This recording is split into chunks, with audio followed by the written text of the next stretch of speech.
मोक्ष मार्ग के पथि को आओ, आज स्वयं को आजमाना है।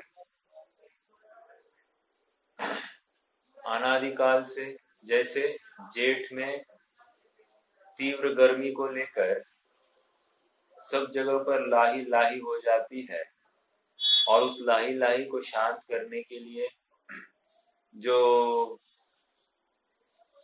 वर्षा हो जाती है, उस वर्षा को लेकर जितनी ठंडक, जितनी शांति फैल जाती है, ऐसी ही कषायों की अनादिकाल से जो कषाय में प्रवृत्ति हो गई है और उससे यह जीव त्रस्त हो गया है, लाही लाही हो गया है, उस कषाय की लाही लाही को शांत करने के लिए अपने स्वभाव की सरहद में प्रवेश करने का एक मंगल अवसर आ गया है। अनादिकाल से इस जीव ने अपनी चाह को तो ना रोका है। अगर चाह करते करते ये सुखी होता तो सबसे पहले चक्रवर्ती ही सुखी होते, लेकिन देखो ना, उन्होंने भी चाह का त्याग किया है, तभी तो जाकर वे सुखी हुए हैं।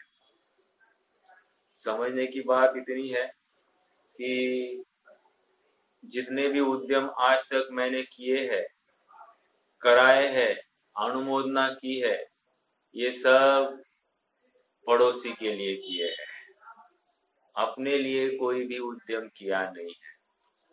और जीव सुखी अपने में उद्यम करने से होने वाला है। कृत्रिमता की ओर जितनी भी प्रवृत्ति चलती है, वो नियम से, दिखावटी होने से वो दुखदाई ही है। और स्वाधीनता की ओर जब भी प्रवृत्ति होगी, वह किसी पर की अपेक्षा नहीं है, इसलिए वो शाश्वत और निरंतरता, अविचलित रूप से सुख प्रदान करने वाली ही होती है। 94 नंबर की गाथा चल रही है, और 94 नंबर की गाथा इस प्रवचन सार ग्रंथ के माध्यम से जो हम कल थोड़ा बहुत विचार कर गए हैं कि पर समय और स्व समय कौन, तो कह रहे हैं कि जो पर्याय में रत है, जो पर्याय में रत है वो पर समय है।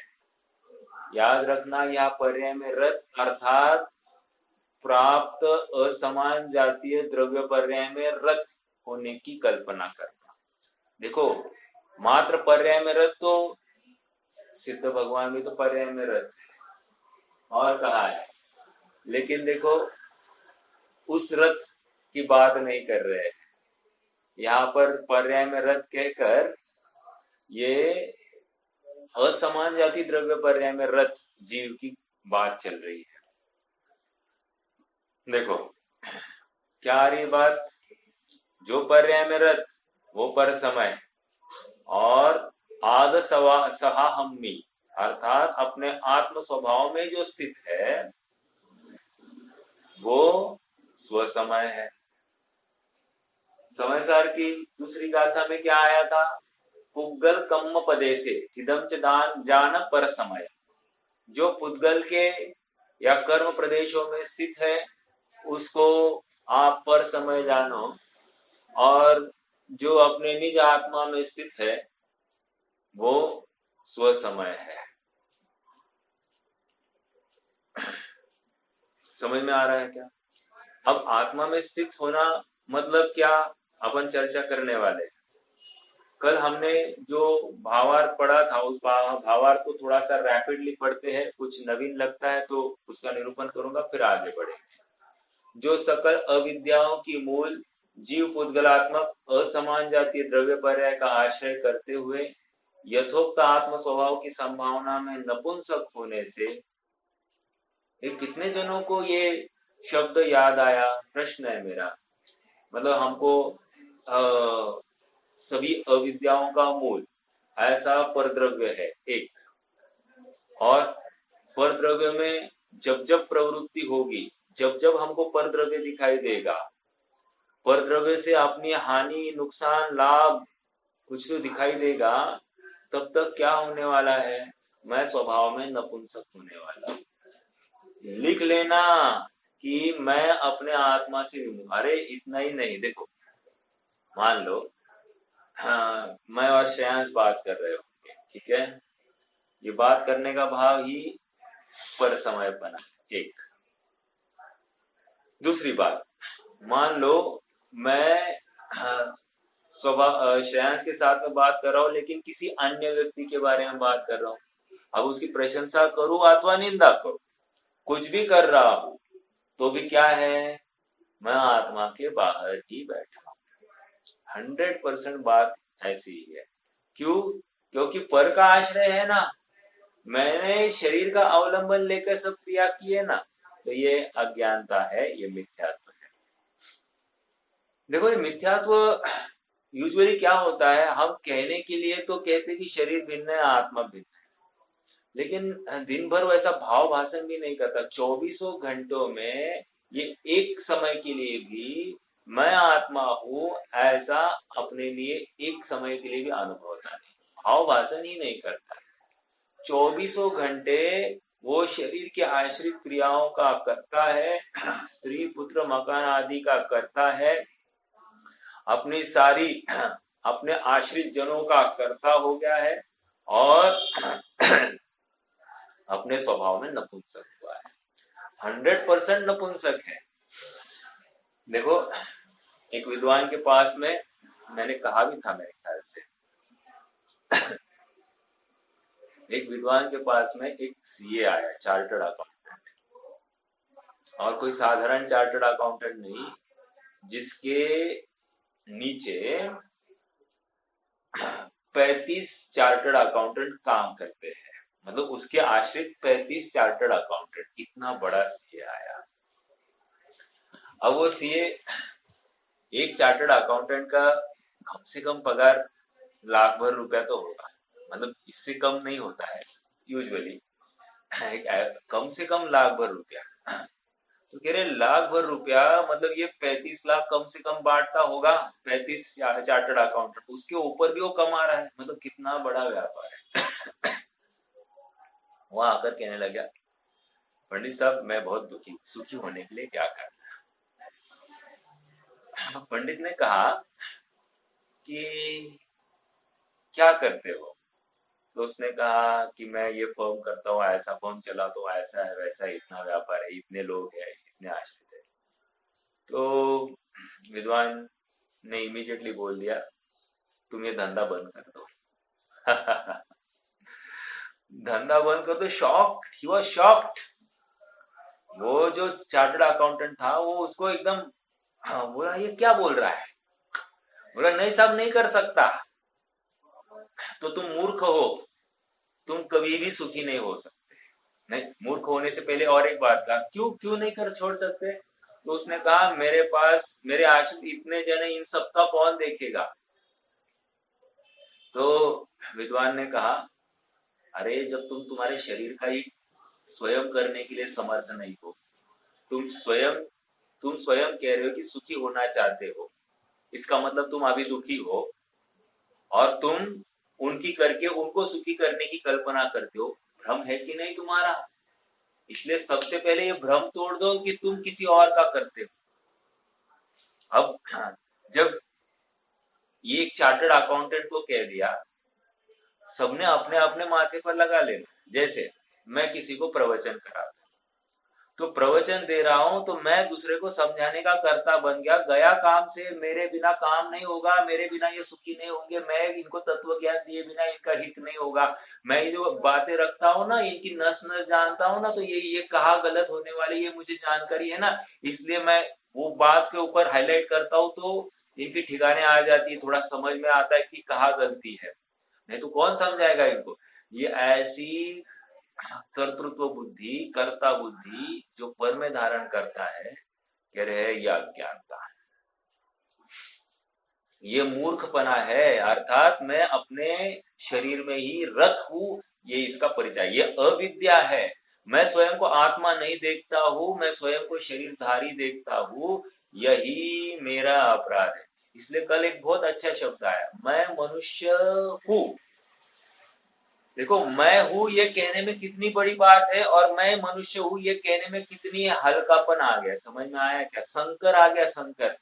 मैं हूं कहकर मैं, वो जीवपना, जीवत्वपना उसमें ठोस भरा है, लेकिन मैं मनुष्य हूं कहकर उसमें हल्कापना आ गया। और हर जीव स्वयं को ऐसा ही पर इस शरीर आश्रित मानता है, और उसी के व्यवहार में वो संलग्न होता है दिन रात शुभाशुभ भावों से मेरा व्यापार चला करता, मानस वाणी और काया से आश्रव का द्वार खुला रहता। दिन भर मैं क्या कर रहा हूं? इस शरीर का ऐसा करूं। मान लो मुझे अभी सांस लेने में थोड़ी सी कठिनाई होती है, तो मैं क्या विचार करूंगा?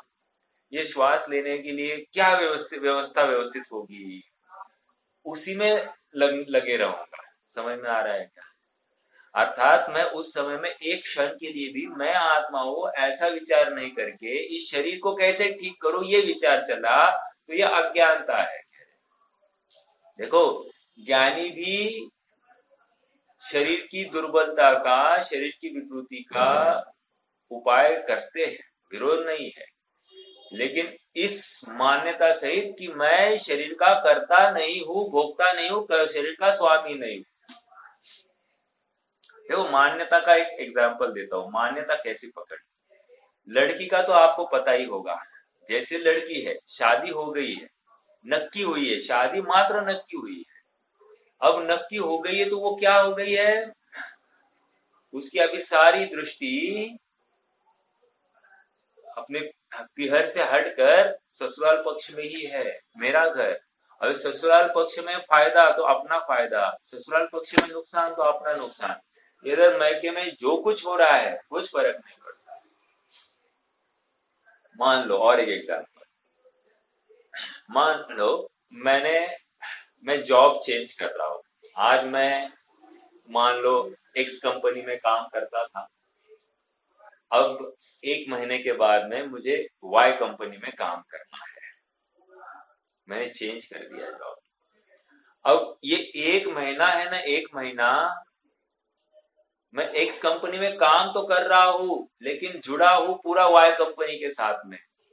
यहाँ मुझे एक क्षण भी अभी रुका नहीं जाता है, रुकना पड़ रहा है लेकिन रुका नहीं जा रहा है। आप समझ रहे हैं कि आप, मैं ये एग्जाम्पल को थोड़ा घटित कर देखना, बहुत आनंद आएगा। मिथ्यात्व धारी सराग अवस्था क्या होती है, इसका भाव भाषण आपको होगा।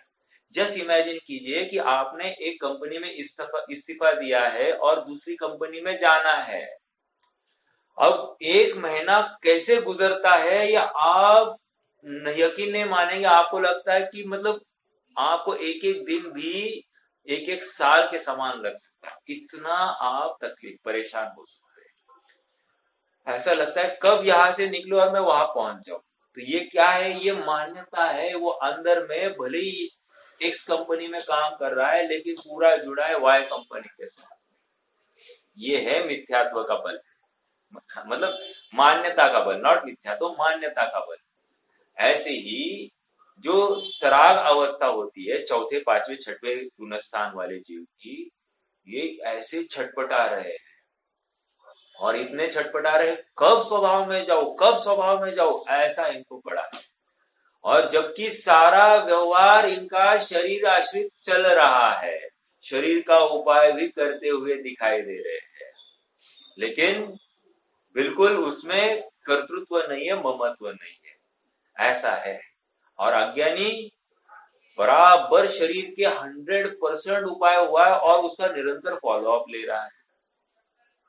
आत्मा के बारे में सोचने के लिए इसके पास समय नहीं, अवसर नहीं है।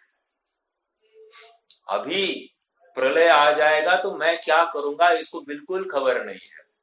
और ज्ञानी जीव निरंतर विचार करता है कि अभी मरण आएगा तो मैं क्या करूंगा, और निरंतर मरण से इतना जागरूक है कि वो कभी भी हाँ गाफिल नहीं रहता है। देखो, आपने मोह को पकड़ना है ना, मैं अनेक अनेक चिन्ह बताऊंगा आपको। जैसे हम सोकर उठ जाते हैं, तो सोकर जो उठे हैं हम, तो ऐसा लगता है क्या अब भी जस्ट सोए थे और अभी उठना है यार, उठना पड़ेगा, ये ऐसा लग रहा है क्या? मेरे गया काम से। ये बराबर शरीर में ममत्व बुद्धि वाला जीव है। समझ में आ रहा है क्या? ये प्रमाद ही तुमको दिखा रहा है। एक दूसरा, जो निद्रा हुई है, निद्रा में जागृति थी या नहीं थी?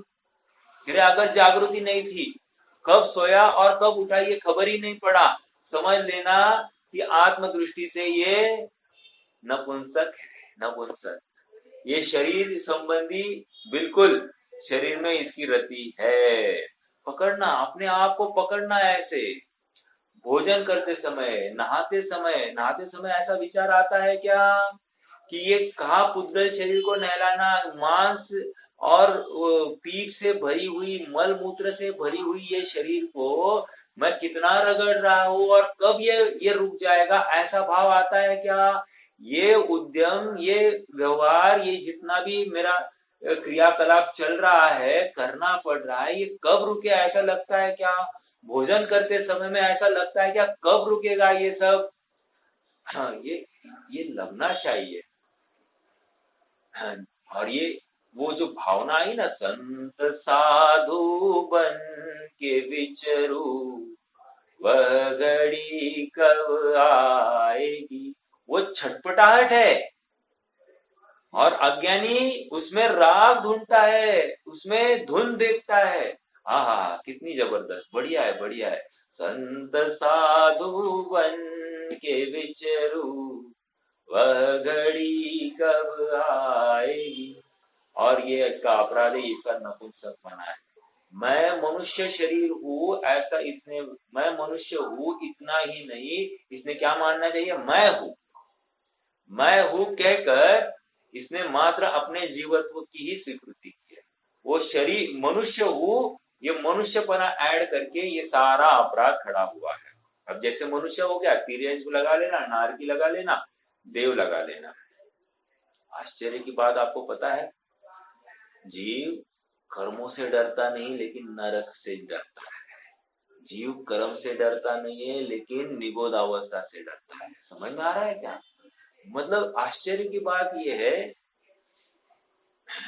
इसको पर्यायजनित दुख भाषित होता है, वेदन होता है, लेकिन कर्म का उसको ख्याल नहीं है, विश्वास नहीं है, और इसलिए वर्तमान में वो गाफिल है।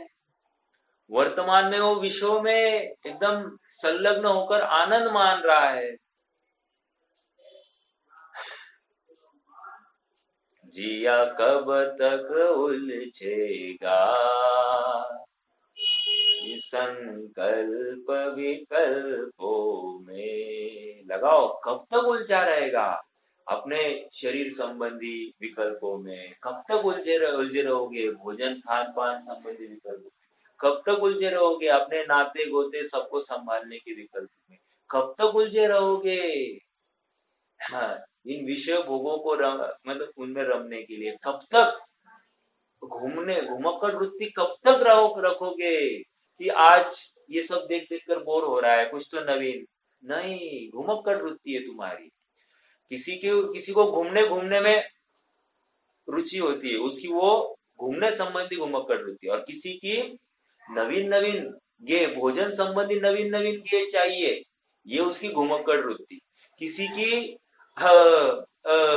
पढ़ने संबंधी नवीन नवीन गे चाहिए, ये उसकी घुमक्कड़ वृत्ति। देखो, घुमक्कड़ वृत्ति ही है, किसी की एक प्रकार से, किसी की अन्य प्रकार से, लेकिन है तो घुमक्कड़ वृत्ति, और यह अपराध है।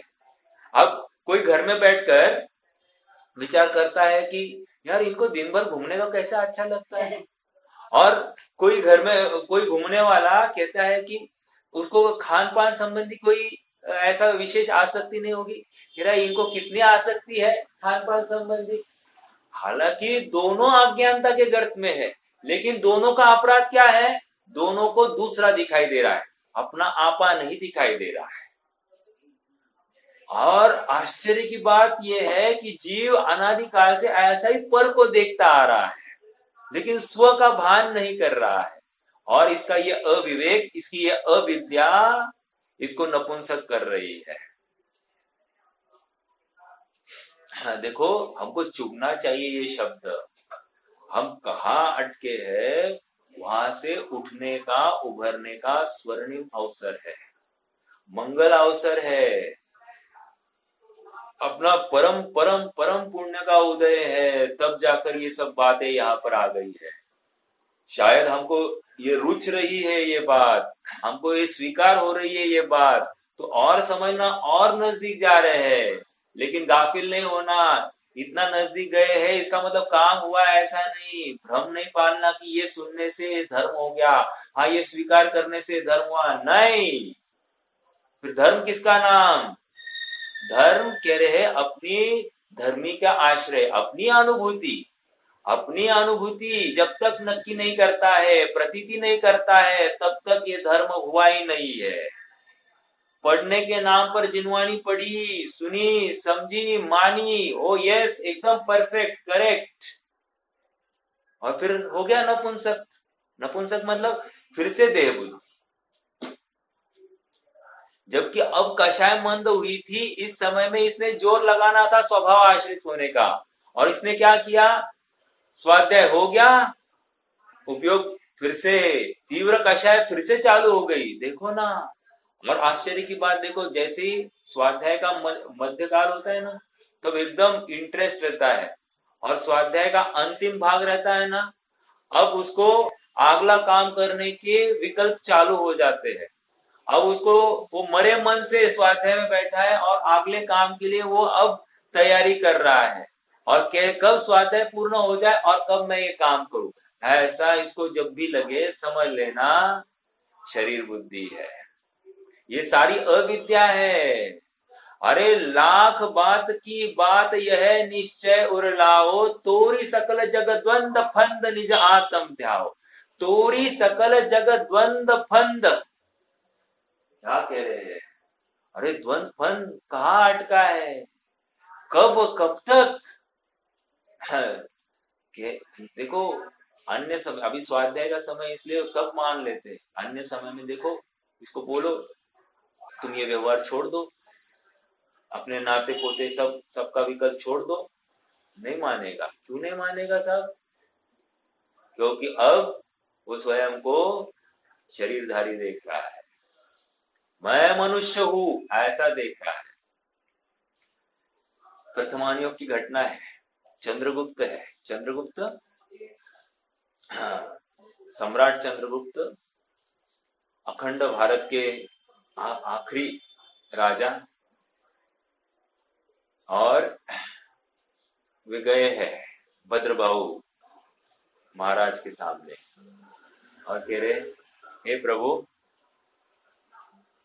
मुझे आपके आश्रित रहकर मुझे धर्म साधना करनी है, आपकी बहुत सेवा करनी है, मुझे कृपया जैनेश्वरी दीक्षा प्रदान करें। भद्रबाहु ने क्या आंसर दिया? Come after 1 year, your application is rejected right now, come after 1 year, अगले साल देखोगे। फिर से अप्लाई करने के लिए 1 साल के बाद में ही हम आपको फिर से एप्लीकेशन के लिए अलाउ करेंगे। बीच में क्या हो गया, क्यों नहीं हो गया, ये सब तुम विचार करना, लेकिन योर एप्लीकेशन इज रिजेक्टेड। क्या साहब, क्या रिजेक्शन हो गया? चंद्रगुप्त तो पीछे आकर सोचना कि यार क्या गलती हुई होगी, यार मैं तो अच्छे से बोल गया, और मैं कौन हूँ, इतना राजा, सब कुछ छोड़ने के लिए तैयार, और इसने बिल्कुल भाव तक नहीं दिया मेरे को। नहीं, इतनी मेरे पद प्रतिष्ठा को देखकर थोड़ा सा भाव तो देता है। अरे हट, तू सुखार्थी नहीं है, हम मात्र सुखार्थी को जगह देते हैं, हम भाव सुखार्थी को देते हैं, विषयार्थी भोगार्थी उसको नहीं। तू राजा बन के वहां पर गया था, तू जीव बन के नहीं गया था, और इसलिए तेरे एप्लीकेशन रिजेक्ट हुई है। ये समझ में आ रहा है क्या? ऐसे ही जैसे उसकी एप्लीकेशन रिजेक्ट हो गई है, ऐसे ही अपनी एप्लीकेशन बारंबार रिजेक्ट क्यों हो रही है? अपने को आत्मानुभव क्यों नहीं हो रहा है? क्योंकि आत्मानुभव के लिए बैठता भी है ना, तो मैं डॉक्टर, मैं इंजीनियर, मैं विद्वान, मैं श्रीपाल, मैं पुरुष, मैं स्त्री, ऐसी मैं 45 ईयर्स, मैं 50 ईयर्स, मैं 60 ईयर्स, मैं 70 ईयर्स, मैं 10 ईयर्स, मैं 20 ईयर्स, ऐसी अनेक अनेक उपाधियां लेकर बैठता है। मैं जीव हूं ऐसा बैठा ही नहीं है। मैं ज्ञानानंद स्वभावी हूं ऐसा बैठा ही नहीं है। ये शरीर की अवस्था को अपनी अवस्था मान बैठा है। शरीर का काला गोरा पतला दुबला मोटा होना ये अपनी अवस्था मान लिए, लेकिन मैं आत्मा हूं ऐसा इस्तेमाल, मैं ज्ञानानंद स्वभावी आत्मा हूं ऐसा अपने अपने चैतन्य वैभव को वो स्वीकार ही करने के लिए तैयार नहीं। अब कैसे ये सुखी होगा? और फिर कहता है साहब करना तो यही है, सुखी इसके बिना हो नहीं सकता। बोलता है लेकिन मानता नहीं है। हमारा काम मानने से है। एक आदमी अपने बच्चे को दिल्ली से बंबई भेज रहा था। पहली बार बच्चा बंबई पढ़ने आ रहा है। दिल्ली से छोड़ दो, गांव का आदमी है ऐसा लगा थोड़ा सा। और ट्रेन में बिठाने के लिए गया, ट्रेन में बैठ गया बच्चा और निकल गया। बाप एकदम उदास होकर घर लौटा है। श्रीमती पूछती है क्यों जी, बच्चे को सीट वीट तो मिल गई ना? हाँ मिल गई। हाँ क्यों जी, बच्चा हाँ, फिर तुम्हारा मुख ऐसा उतरा हुआ क्यों है? तो वो कह रहे हैं कि कुछ नहीं, बच्चा अकेला गया है ना। क्या कह रहा है? बच्चा अकेला गया है। क्यों साहब, ट्रेन खाली थी क्या? कह रहे ट्रेन खाली नहीं थी, लेकिन अपना कोई नहीं था। ये समझ में आ रहा है क्या? वहां पर वो अपनत्व स्थापित कर रहा है। अर्थात उस पूरे भीड़ भड़के में बच्चा अकेला क्यों कह रहा है? क्योंकि अपना कोई नहीं। समझ में आ रहा है क्या? ऐसे ही ये जीव शरीर में अपनत्व कर रहा है और उसको अपना मान रहा है, लेकिन अपना जीव अपना है ऐसा अपनत्व नहीं करता है। और जब तक ऐसा अध्यवसाय इस जीव का चलता रहेगा, ऐसी विपरीत अभ्यास धारा इसकी चलती रहेगी, तब तक ये अज्ञानी रहेगा। देखो, जैसे आचार्य है, आचार्य को यदि मुक्ति की प्राप्ति करनी है तो क्या करना पड़ता है? आचार्य पद छोड़ना पड़ेगा। उसके बिना मुक्ति, और फिर आत्मा आराधना कर सकता है, उसके बिना मुक्ति नहीं हो सकती। उसी प्रकार एक कंडीशन है, जिसको सुखी होना है, जिसको आत्मानुभवी होना है, जिसको आत्मा की प्रतीति करनी है, जिसको सम्यक तो प्रकट करना है, उसको अपनी सारी उपाधियां डिग्रीज सबको स्वाहा करना पड़ेगा। मैं शुद्ध आत्मा हूं ऐसा नक्की करना पड़ेगा। मैं ज्ञान दर्शन चारित्रधारी हूं ऐसा नक्की करना पड़ेगा। मैं अनंत अनंत अनंत वीर्य का धनी हूं ऐसा नक्की करना पड़ेगा। मेरी ज्ञान सामर्थ्य का नक्की करना पड़ेगा। मैं सुख का खान हूं ऐसा नक्की करना पड़ेगा। और ये उसके बदले ये क्या है? रुपया पैसे से सुखी। एक दिन एक श्रीमती ने नीता अंबानी के गले का हार देख लिया। रूबी था, हरे रंग का, एमरल्ड, एमरल्ड होगा, हरा एमरल्ड होता है। एमरल्ड था, इतना बड़ा पत्थर था, और हार देखकर एकदम चमक चमचमा रहा। उसके गले का हार देखकर खेर खिलना हो गई। बोली कितना अच्छा है, अपने यहाँ ऐसी हैसियत नहीं है, इसलिए वो दुखी हो गई। उसने अपने को कैसा माना? शरीरधारी माना कि नहीं माना, तभी तो जाकर उसके हार को देखकर वो दुखी हो गई। समझ में आ रहा है? ऐसा हमने पर पदार्थों को देखकर हमको सुख दुख की कल्पना हो गई, उसकी चाह उत्पन्न हो गई, तो समझ लेना हमने दुख की खबर, कबर नॉट खबर, हमने दुख की कबर खोद ली है। देखो, एक गालिब का शेर है। देखो क्या है? मोहब्बत ए जालिम किस पर करता है, मोहब्बत ए जालिम किस पर करता है, स्वयं से बेवफा होकर औरों को फरेब कहता है। स्वयं से बेवफा होकर औरों को फरेब कहता है। समझ में आया? कितने जनों को समझ में आया? फिर से मुझे मालूम है आप लोगों को समझ में नहीं आया होगा, थोड़ा देर लगता है ना समझने के लिए। वन टू वन नहीं ना, सामने नहीं है, परोक्ष रूप से चल रहा है। मोहब्बत ए जालिम किस पर करता है, मोहब्बत ए जालिम किस पर करता है, स्वयं से बेवफा होकर औरों को फरेब कहता है। ये फरेबी इंसान है, ये फरेबी इंसान है, ये धोखा है, ये धोखा, इसने धोखा दिया, इसने धोखा दिया, सबने धोखा दिया कह रहा है, ये फंसाता है, ये ठगाता है।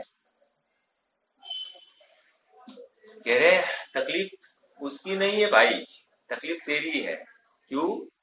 तू पर में ममत्व कर बैठा है, सबसे बड़ा फरेबी तू है।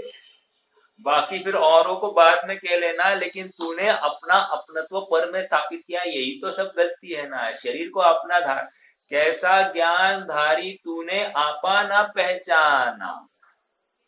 तू ज्ञानधारी है, ज्ञान का पिंड है, सुख की खान है, और तू अपने को क्या कह रहा है, रुपया पैसा भूख प्यास अनुकूलता नौकर चाकर गाड़ी बंगला ताम झाम, इससे तो स्वयं को सुखी मान रहा है।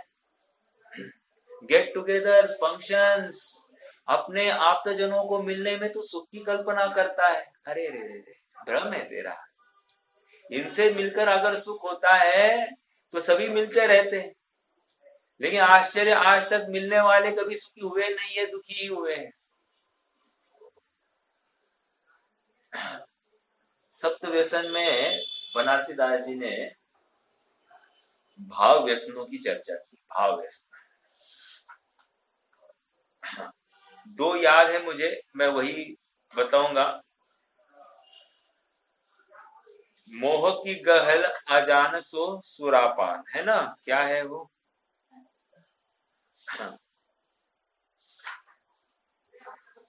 देह की, सॉरी, देह की मगनताई यह मांस भकियो। मांस भक्षण किसको कहा? देह की मगनताई यह मांस भकियो, मतलब अगृहित मिथ्यात्व। अगृहित मिथ्यात्व को यहाँ पर खड़ा कर रहे, देह की मगनताई यह मांस भकियो। अरे मांस भक्षण जितना अपराध क्या है? अपने देह में अपनत्व बुद्धि, देह में मगनता, दिन रात इसकी मॉलिश करता है, चमकाता है, सुंदर कराता है। क्या है ये? थोड़ा सा दर्द हो गया उसके पीछे मलम मलम लगाते रहता है। क्या है ये? कह रहे देह की मगनताई अजान यह मांस भकी को। और दूसरा, प्यार सो पर आई सोंज गई बे की चाह चोरी। वाह, चोरी कह रहे, चोरी। प्यार सो पर आई सोंज गई बे की चाह चोरी। अरे दूसरे पर पदार्थ के प्रति रुचि गया काम से। प्यार सो पर आई सोंज गही बे की चाह चोरी, मतलब क्या? एग्जाम्पल, अपना बच्चा अच्छा करे, मेरा बेटा बहुत आगे बढ़े, जग में उसका नाम एक वन हो जाए, ऐसी बात अच्छी है बुरी है? सब धर्म मार्ग की बात कर रहा हूं मैं, लौकिक जगत की बात नहीं कर रहा। भावना अच्छी है बुरी है? कह रहे प्यारे सो पर आई सोंजे गही बे की चाह चोरी। क्यों साहब, क्या प्रॉब्लम है? बच्चे क्या अच्छे ही सोचा ना, उसके भविष्य की बात कर रहे हैं, वो मोक्ष मार्ग में चले। अरे भाई वो चले ना चले वो तेरे अधीन नहीं है, लेकिन तू चल रहा है कि नहीं चल रहा है ये कौन देखेगा? समझ में आ रहा है क्या? जीव आनंद मानता है, अपना बच्चा धर्म मार्ग पर चल रहा है, इसमें आनंद करता है। यहाँ पर कह रहे तू कहा है वो पहले देख, अपना ठिकाना नहीं दूसरे का ठिकाना लगा, दूसरे को ठिकाने पर लगाने की कोशिश कर रहा है। बहुत बड़ा अपराध है, बहुत बड़ा। ये कह रहे प्यार सो पर आई सोंज गही बे की चाह चोरी, उत्तमा स्वात्म चिंता स्यात् मोह चिंता च मध्यमा, अधमा काम चिंता स्यात्, पर चिंता धमा धमा। 4 प्रकार की चिंता। उत्तमा स्वात्म चिंता स्यात्, सबसे उत्कृष्ट अगर चिंता अगर हमारी है तो इस शुद्धात्मा का निर्णय करना, यही चिंता करने योग्य है।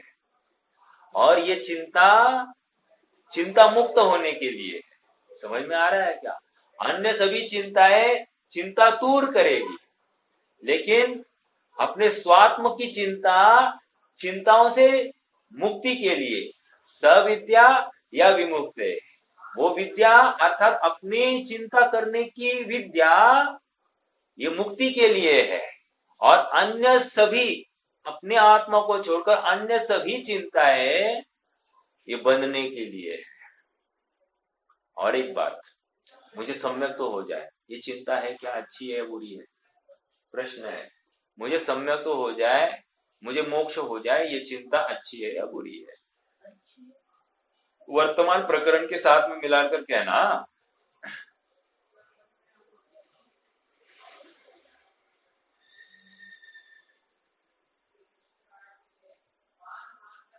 कौन बताएगा? बोलिए बोलिए। अच्छी है, बुरी है? बहुत अच्छा। देखो 2 बातें आ रही। देखो अभी मैं वर्तमान प्रकरण के हिसाब से प्रश्न पूछ रहा हूँ। वर्तमान प्रकरण के हिसाब से ये चिंता भी बुरी है। क्यों साहब, क्या प्रॉब्लम है? सम्यक तो हो जाए, अच्छी भावना है ना, इससे और अच्छी भावना क्या भाई जाए?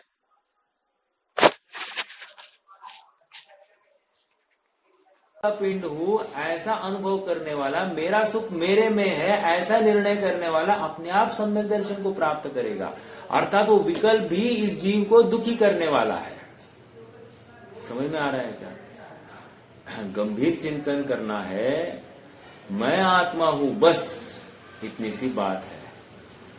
फिर मुझे मोक्ष हो अथवा ना हो, शरीर रहे अथवा ना रहे, कोई फर्क नहीं पड़ता। मुझे अपने आत्मा की प्राप्ति हो, काम हो जाएगा। सीता को राम से मतलब है, अयोध्या हो अथवा ना हो कोई फर्क नहीं है, जंगल हो या मंगल हो या अमंगल हो कोई फर्क नहीं है, सीता को एकमात्र राम से मतलब है। समझ में आ रहा है क्या?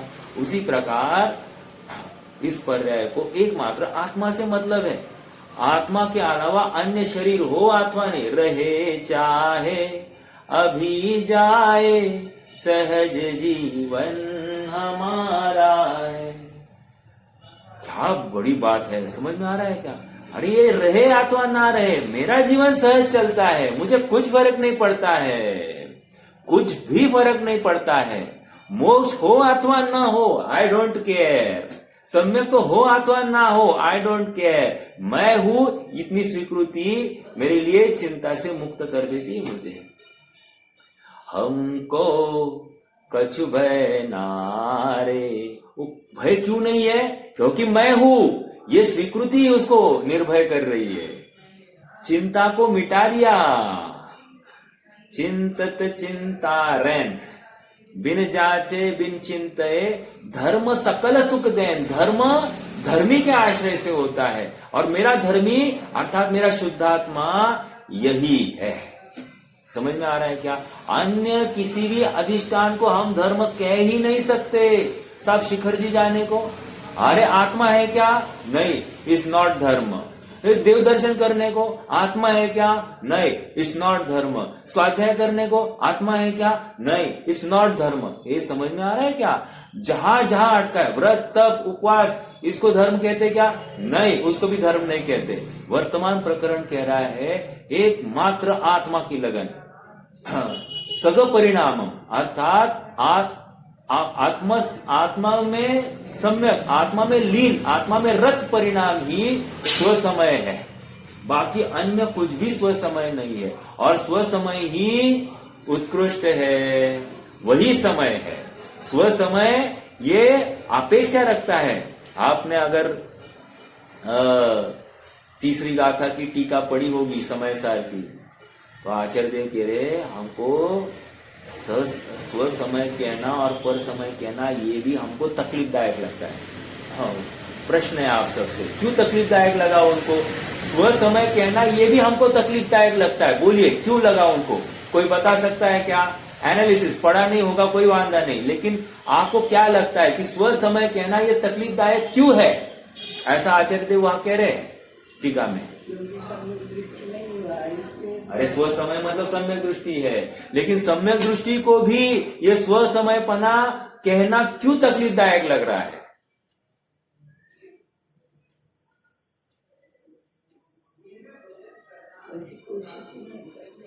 अरे सम्यक दृष्टि कह रहा हूं मैं।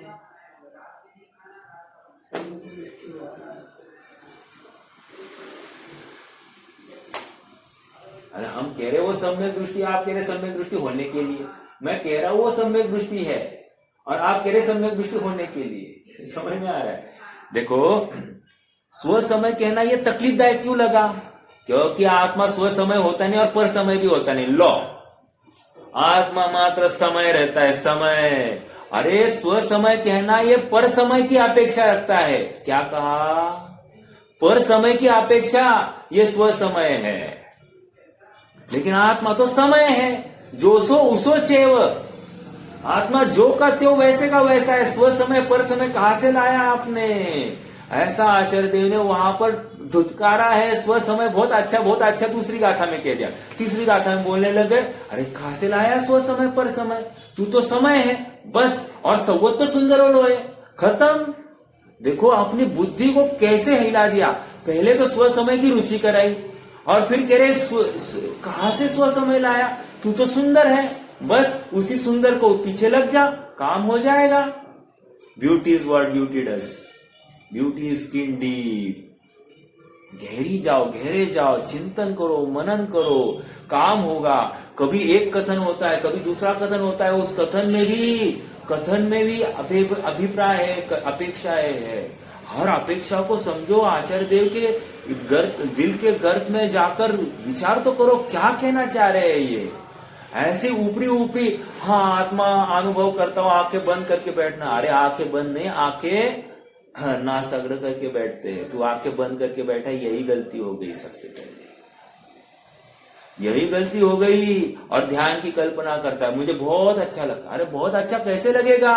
आंखें बंद करने वाले की नींद आएगी, लेकिन अच्छा वो निद्रा को लेकर हो गया, बाकी अन्य किसी से। और मान लो सोया नहीं है तो कषाय कम हुई है इसलिए अच्छा लगा है, और अच्छा आत्मानुभव वाला अच्छा नहीं लगा है।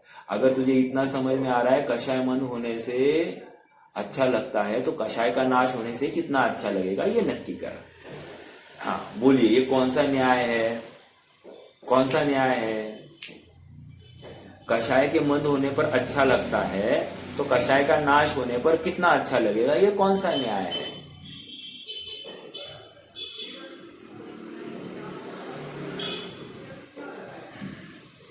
मैं घुमा रहा हूं आप सबको। ये कहा आया मालूम? देवागम स्तोत्र में है। चौथा कलश है, चौथी कारिका। अनुमेयत्व तो ज्ञान अज्ञादि। हाँ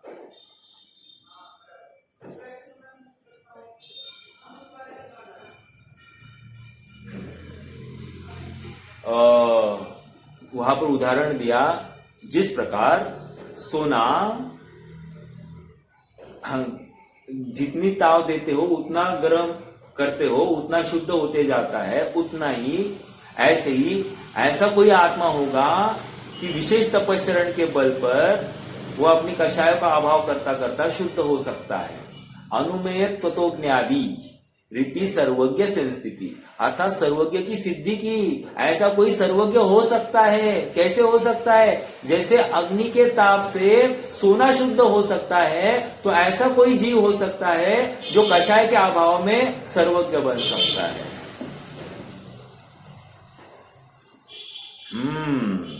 आज तो अपन ने कुछ भी पढ़ा नहीं। चलो पढ़ते हैं।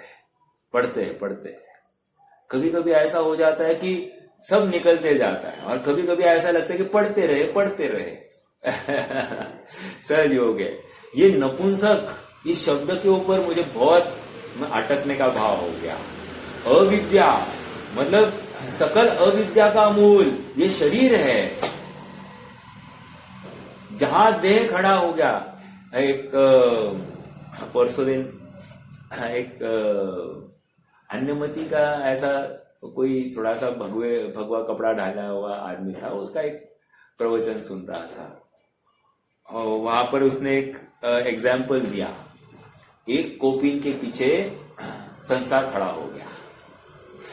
तो उसने उदाहरण दिया, एक आदमी था, एक साधु था, उसने देखा कि एक दिन उसकी कोपिन को एक चूहा खा रहा है। तो चूहा खा रहा है तो वो ना खेत खिन्न हो गया। तो उसका भक्त आ गया, भक्त ने पूछा, महाराज ये चूहा खा के जाता है ना कोपिन, एक काम करेंगे अपन एक बिल्ली को पालेंगे। ठीक है बोला। तो क्या होगा, वो बिल्ली उस चूहे को आने नहीं देगी। ठीक है साहब, लेकिन बिल्ली को पाल के रखने के लिए बिल्ली को दूध देना पड़ेगा, इसलिए दूध लेना पड़ेगा। अभी दूध की व्यवस्था क्या करनी, तो दूसरा भाविक आ गया, उसने कह दिया साहब एक काम करते हैं ना, अपन एक गाय लेके आते हैं।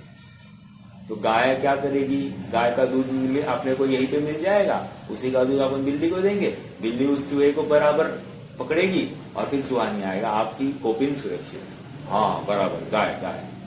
तो गाय लेके आ गया। फिर गाय आ गई, गाय का दूध कौन दोहेगा, तो कह रहे एक बाई रखी जाए। लेकिन बाई आएगी जाएगी, बहुत तकलीफ हो जाएगी, तो एक काम करो ना, बाई नहीं मैं शादी कर लूंगा इस बाई से। तो क्या होगा, वो कहीं आएगी जाएगी नहीं, मेरे साथ ही रहेगी और काम भी हो जाएगा।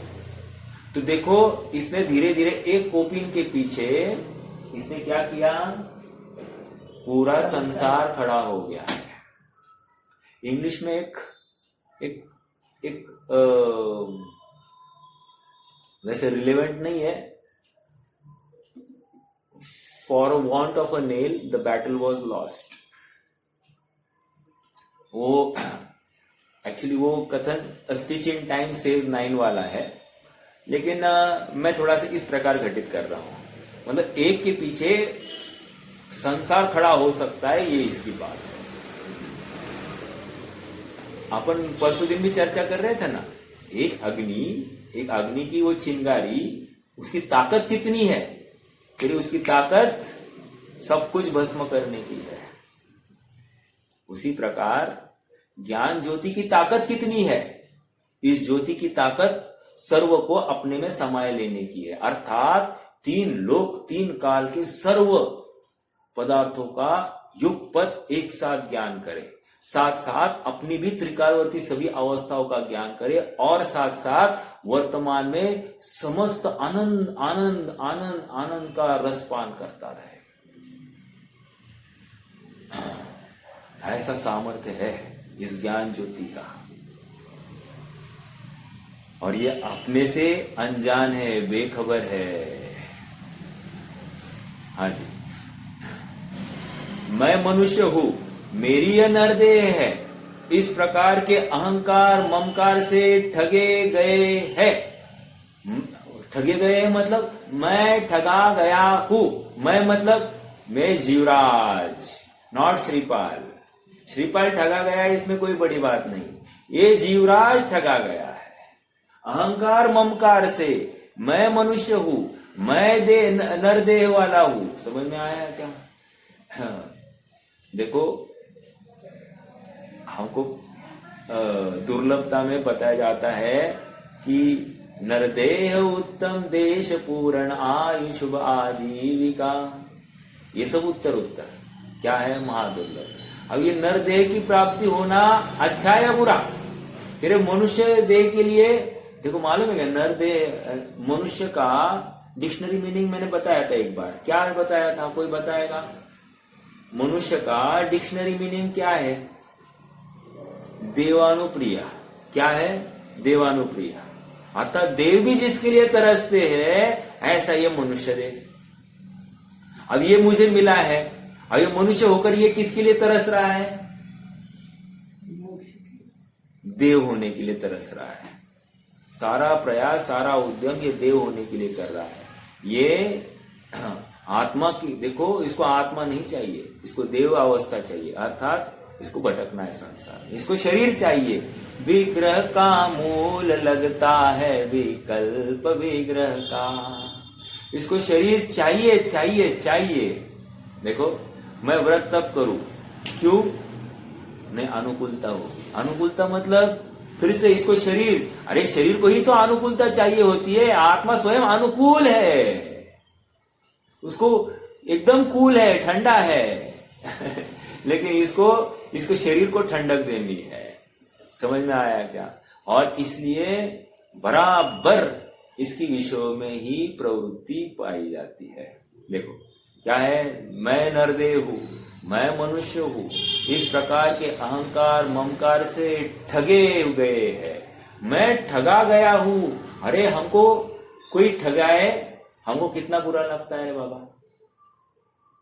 किसी ने हमको फंसाया, 100 रुपए, 200 रुपए, 400 रुपए, 500 रुपए, 1000 रुपए, हमको कितना बुरा लगता है? लगता है कि नहीं लगता है बुरा? अरे एक पेट्रोल पंप पर भी वो थोड़ा सा वो काटा मारता है तो हमको बुरा लगता है। अपन झगड़ा करते कि नहीं? तो हमको उसने ठगाया तो अच्छा लगा या बुरा लगा? बुरा लगा, है ना? तभी तो जाकर झगड़ा कर रहे हैं। तो हम वहां ठगे गए तो हम झगड़ा करने के लिए उतारू होते हैं, और हम स्वयं ठगे जा रहे हैं इस शरीर के आश्रित होकर। हमको कुछ भी नहीं लगता है क्या? विचार करना, विचार करना, बहुत गंभीर बात है। अरे जितना चिंतन, जितना गहरे उतरेंगे उतना काम होगा। और एक बात, अब से ना अपनी गलतियां ढूंढने का आदत हमको डालनी है। दूसरा आकर हमारी गलतियां हमको दिखाएगा, तुम यहाँ के चुकते हो, तुम यहाँ चुकते हो, तुम ये हमको टॉन्ट मारेगा, हमको ताने मारेगा, हमको वो अच्छा नहीं लगता। और हम स्वयं यदि अपनी गलतियां ढूंढने लगेंगे ना, तो हमको दूसरा कोई आकर बोलेंगे भाई साहब आपका यहाँ पर कुछ गलती है, ये थोड़ा सुधारना चाहिए। तो I will be more than happy to accept this. Yes, मेरी गलती हो गई, बहुत अच्छा, इसने मुझे यहाँ पर पकड़ा है। समझ में आ रहा है क्या? बहुत विचारणीय बिंदु है। हमको अपनी गलती कोई दिखावे तो हमको खेद होता है, लेकिन यहाँ पर ये समझना है कि हम अपने लिए एक आदत डाले कि हम अपनी गलतियां ढूंढेंगे। और क्या गलती सरल है ढूंढना? क्या गलती ढूंढना सरल है? कह रहे हैं मैं आत्मा हूं, ऐसा विश्वास हुआ कि नहीं हुआ? नहीं हुआ तो गलती हो गई। समझ में आ रहा है क्या? इतना सरल है ये। इसलिए आत्मानुभव आप यू कहो तो बहुत सरल है, बहुत सरल। और आत्मानुभव यू कहो तो बहुत अत्यंत अत्यंत दुर्लभ, महादुर्लभ, बोधी दुर्लभ। आया ही है भावना। क्या फर्क पड़ा साहब? मेरे सरल क्यों कहते हो आप? पहले समझाओ। मेरा प्रश्न है आप सबसे, आत्मानुभव सरल है, इस स्टेटमेंट को आपको प्रूव करना है। बताइए कैसे सरल है? बोलो। आत्मानुभव, अभी बैठो और आधी काम करो, बोलो कैसे सरल है? इतना तो बोलो, बोलना पड़ेगा भाई। इतने दिन से अपन सुन रहे हैं, समझ रहे हैं। प्राप्त करना वो हमारे पास है, कभी जाना है।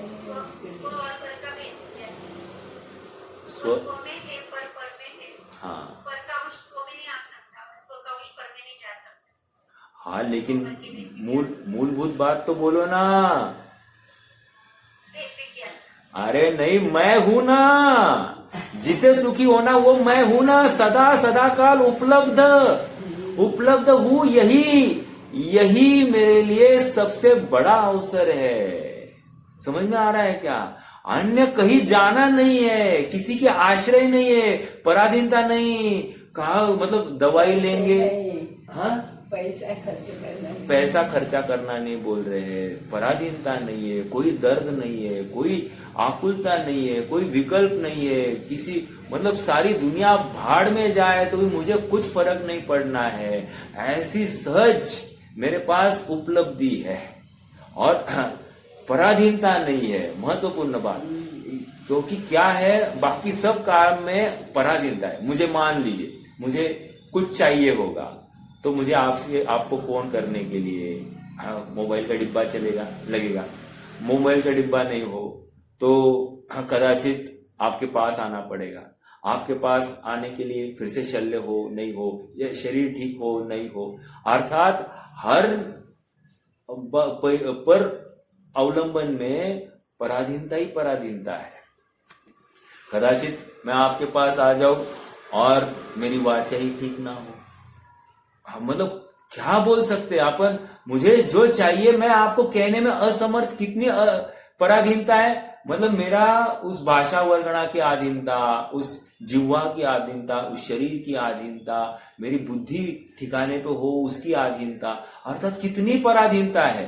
और यहाँ पर अपने आत्मा के लिए बुद्धि ठिकाने पे, मतलब जितनी बुद्धि है उतनी बस काफी है, जितनी बुद्धि है उतनी काफी है। एक बुद्धि मतलब क्षण, और दूसरी रुचि चाहिए। यदि रुचि है तो 100% काम होगा, और आत्मा नहीं दिखाई दे रहा है इसका मतलब रुचि नहीं है, खत्म। ये समझ में आना चाहिए। इसलिए कह रहे सबसे सरल अपना आत्मा, और सबसे दुर्लभ सबसे दुर्लभ इसलिए क्योंकि जिस गली में आत्मा बैठा है उस गली में वो घुसता ही नहीं है ना। जिस गली में अपना आत्मा राजा बैठा है उस गली में ही घूम नहीं रहा है, और आजू बाजू वाली गलियों में घूम रहा है। ये गूगल मैप्स पे अपन जाते हैं कि नहीं जाते हैं। अब क्या हो गया था, एक दिन ना श्रेयांश पूना में गया था उसके कजिन के घर। तो क्या हुआ, वो गूगल मैप्स के माध्यम से बराबर गया। अब वो जहां से गया ना वहां से रास्ता आगे नहीं है, लेकिन गूगल मैप खत्म हो गया है।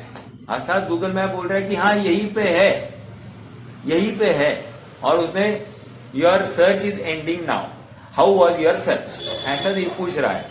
और ये बोल रहा है अरे इसके आगे रास्ता नहीं और मैं पहुंचा ही नहीं हूं। समझ में आ रहा है क्या। अब क्या हुआ था, जहां से रास्ता उस बिल्डिंग में आता है वो उस रास्ते से आया नहीं, और जो रास्ता उस बिल्डिंग के पिछवाड़े में है उस रास्ते से वहां तक पहुंच गया। अब वो रास्ता उस बिल्डिंग में जा नहीं रहा है और उसको समझ में नहीं आ रहा है। आप समझ रहे हैं क्या।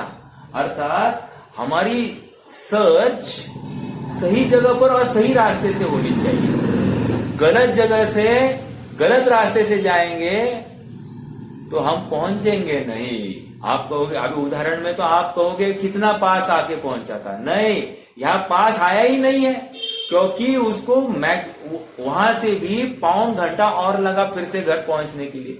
अर्थात आप समझ रहे, अगर वहां पे ही पास में आया होता तो पौन घंटा क्यों लगता। समझ में आया। और जैसे ही घर में प्रवेश किया तो वो तो अंदर गया था। इसका मतलब वो पास था ही नहीं, वो बहुत दूर था। उदाहरण हो गया। सिद्धांत भी यही है, वस्तु अपने पास में है, उसकी स्वीकृति हो जाए तो काम होगा, और जब तक उसकी स्वीकृति नहीं है, शरीर के आश्रित धर्म की कल्पना मानेगा तो यह अपराध ही है, ये सुखी नहीं होगा, ये पर समय है, और ये समस्त अविद्याओं का स्वामी है, क्योंकि ये निरंतर शरीर को अपना मान रहा है। मैं पुरुष हूं, मैं स्त्री हूं, मैं मनुष्य, मैं राजा, मैं रंग, मैं सुखी, मेरे पास इतना पैसा, मेरे पास इतनी गाड़ियां, मेरे उसके पास वो गाड़ी मुझे भी चाहिए, उसके पास वो हार मुझे भी चाहिए। ये क्या है, अपनी कंपैरेटिव एनालिसिस किसके साथ चल रही है, सब लौकिक जनों के साथ में चल रही है। जबकि आचार्य देव ने हमको समयसार की पहले गाथा में क्या कहा था, तुम्हारी कंपैरेटिव स्टडी किसके साथ चलनी, तुम्हारी सिद्ध के साथ कंपैरेटिव स्टडी चलनी। 80वीं गाथा में किसके साथ कंपैरेटिव स्टडी करने के लिए कहा, तुम्हारी कंपैरेटिव स्टडी अरहंत भगवान के साथ में करनी। और तुम किसके साथ में कंपैरेटिव स्टडी कर रहे हो, तुम कर रहे हो शरीरधारियों के साथ में। और क्या स्टडी कर रहे हो, उसके पास इतना पैसा, मेरे पास इतना पैसा, उसके पास इतने हार, मेरे पास इतने हार, उसके पास इतना सोना, मेरे पास इतना सोना, उसके पास इतने कपड़े, मेरे पास इतने कपड़े, वो इतना सुंदर, मैं ऐसा सुंदर, उसके पास में इतने बड़े बाल, मेरे पास इतने छोटे बाल, वो इतने सफेद, वो काले। अरे क्या चल रहा है ये सभी अविद्या है। और ये अविद्या मुझे क्या कर रही है, अपने स्वभाव से पतित कर रही है, खिसक गया है। कह रहे हैं जरा खिसक गया है क्या, अरे आश्रव मतलब खिसक जाना। स्र धातु है ना, स्र धातु, स्र धातु अर्थात खिसकने की तरफ से है। अपने स्वभाव से भली भांति खिसक गया है, उसको कह रहे आश्रव। और देखो ना, अब अपन कह रहे तेरा खिसक गया है, कह रहे बस ये वही है, जिसको जिसको आश्रय है उसका उसका खिसक गया है। हाँ, गंभीर बात है, गंभीर। देखो क्या कह रहे हैं, इस प्रकार अहंकार ममकार से ठगे गए हैं निरर्गल एकांत दृष्टि वाले। निरर्गल मालूम है, निरर्गल एक एक शब्द के ऊपर कितना एक्सप्लेन करेंगे, एक एक शब्द में दम आचार्य देव की टीका ही कितनी जबरदस्त है, कितना माल भरा है। निरर्गल व्यर्थ की, यूजलेस। क्या यूजलेस है? तेरा कितने बजे तू कॉलेज जा रहा है, कहाँ जा रहा है, बच्चे को पूछ। तू भोजन कितने बजे करता है, तू ऑफिस किधर जा रहा है, तेरा ऑडिट चल रहा है कि नहीं चल रहा है, ये क्या है? निरर्गल क्रिया है, यूजलेस। क्यों? तुमने स्व को छोड़कर पर का आश्रय दिया, गए कहां से? आज का भोजन कैसा था, ठीक था कि नहीं था, गया, निरर्गल क्रिया। समझ में आ रहा है क्या? हाँ, मतलब आप देखोगे कि दिन भर अपना क्या प्रयास चल रहा है। निरर्गल एकांत दृष्टि वाले वे लोग अविचलित चेतना विलास मात्र आत्म व्यवहार से च्युत होकर, अविचलित चेतना विलास, अपना स्वभाव कैसा है? अविचलित। और ये निरंतर विचलित। क्यों विचलित है? क्योंकि इसकी निरर्गल क्रिया चलती रहती है। ये आत्मा आश्रित नहीं है, ये शरीर आश्रित है। ये देह की नौकरी चाकरी कर रहा है, आत्मा की नौकरी नहीं कर रहा है तो आत्मा का, और नौकरी कर रहा है शरीर की। क्या करेंगे इसको? अरे अगर हमारा जिसको हम पगार देते हैं वो अगर ऐसा दूसरे की नौकरी करेंगे तो उसको पहले दिन डंडा लगाकर निकाल देंगे, भाई चलो भाई थैंक यू, हम खुद करेंगे लेकिन तुम्हारे जैसी की जरूरत नहीं। अरे अपनी पर्याय अगर बाहर भटक रही है, क्या कर रही है पूछो तो। अपनी लड़की 7 बजे के बाहर घूम रही है तो पूछो तो क्यों देर हुआ है उसको आने के लिए। लोग में भी पूछ रहे हैं, आजकल क्या होता है मुझे मालूम नहीं, लेकिन लेट हो गया तो क्या करते हैं अपन, पूछो क्यों, क्या कर रही थी। वैसे ही अपनी पर्याय बाहर भटक रही है, शाम होने आ गई है और अब तक स्वभाव नहीं मिला है।